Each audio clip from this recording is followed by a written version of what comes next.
At this time, I'm going to introduce someone who's very special in my life. This is Gil Freeman.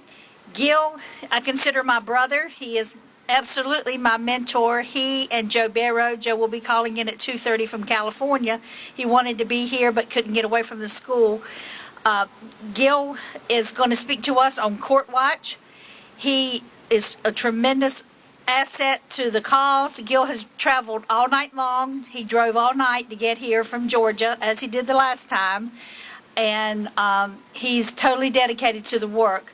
When the day comes that I will not be able to carry on the work for Family Access, Gil is going to combine his group, Parental Alienation Dynamics, with Family Access, and he'll take the helm totally at that point.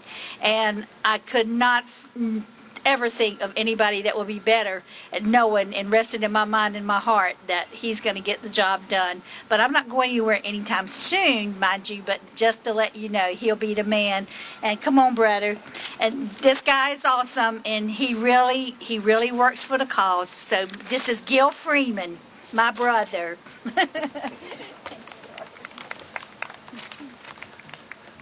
I'm not quite sure how I draw the short straw, and I had to follow Ginger Gentile and Brian Ludmer. But I'll do my best. I'm not quite the orator some of our other speakers are.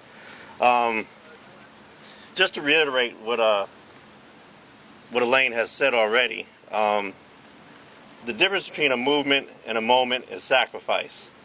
And everyone that's here today is sacrificing. It's a weekday, and we actually have a very good crowd. I'm sorry. It's a weekday. We actually have a good crowd, and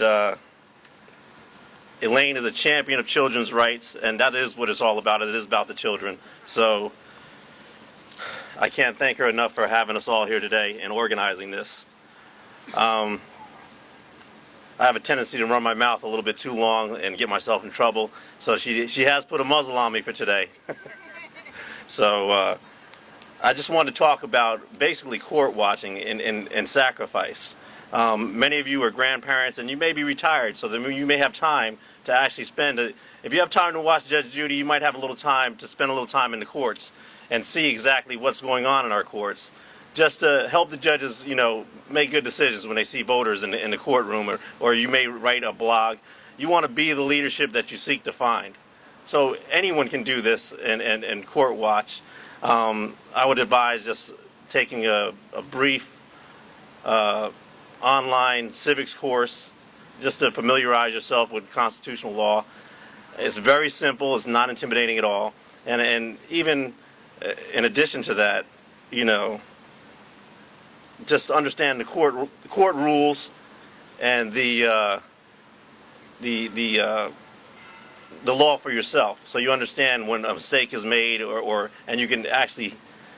A lot fewer mistakes happen when there's some oversight, and we are the fourth branch, and we are the media.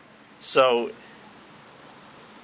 the oversight that we sometimes are disappointed in with our judicial agencies, in Georgia we have the Judicial Qualifications Commission, and we're disappointed in them at times. I'm sure they're overworked and understaffed, so we have to give them a little bit of leeway. But family law reform and shared parenting doesn't just begin with passing legislation. Because and when I was in high school, I took a ceramics course. And what we would do is we'd make our little clay model and we'd paint it. But it wasn't finished until we put it in the kiln and it was cured. That's when it became the final product. And that's something like legislature. The legislature is not the final product, but it's the next step towards the final product. The final product is the kiln, which is actually the court. That's where case law settles what was written in law. That's where the judges interpret what was written in law. That's where the opinions settle all the courts. So that's where the law is cured and finalized. And that's the part of the process we don't want to miss. So in advocating for court watching, like I said, you have to take a short civics course. You have to understand the court rules and the law for yourself. You want to, and a lot of these civics courses are available online, and they're actually fun games. So I can't think of one off the top of my head, but I'll have Elaine list one on Family Access Fighting for Children's Rights.com and list a few of them. But it'll really help you understand the importance and also understand how to court watch, because it's really not that intimidating. When you're in court, you have to be quiet. You know, you can't interrupt the court at all, no matter what you disagree with. You cannot. You're just there to observe and report. Some judges don't think that you have a place being there, but it's your right to be in the court. You're allowed to visit the courts. So don't let any judge intimidate you into not allowing you. And I also think of it in terms of being a swimming, you know, as swimming. You know, when you go swimming, they always say, take a buddy with you. When you go to court and you observe courts, you want to take a buddy with you. You don't want to go in by yourself. You want to make sure that there's somebody else to witness things and can confirm and report on the same things that you're confirming and reporting on. Sit in on each other's cases. You can't just get locked down in your own case, because when you want somebody to come to your case and you haven't come to anyone else's case, it's really difficult to convince them to help you out. So you have to lend a helping hand to others. If you think you're not making a difference, if you think you're too small to make a difference, there's an old saying with the Dalai Lama, you know, try to sleep in a room with a mosquito. And I tell you what, if you bring more mosquitoes, try to sleep in a room full of mosquitoes. And just imagine yourself bringing as many friends as you can to sit and visit with the judges, to just to provide oversight and to let the judges know that you're concerned with the way cases are going. The best cases to go to is not in the morning. Generally you want to go to cases that are in the evening, actually in the after lunch recess. That's when your high conflict cases are. Generally the morning goes pretty uneventful. So you want to go to cases in the evening. So if you work third shift, or if you're a retired grandparent, it only takes an hour.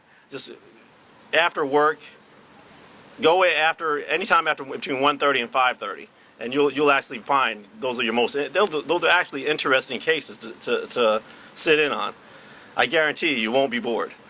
I'm going to wrap things up, because I only had 5 minutes, and I probably took more than that. So once again, I just want to. I don't think everybody understands what all is involved in organizing this. And we've had a fairly good turnout, and I want to thank Elaine again, and I want to thank,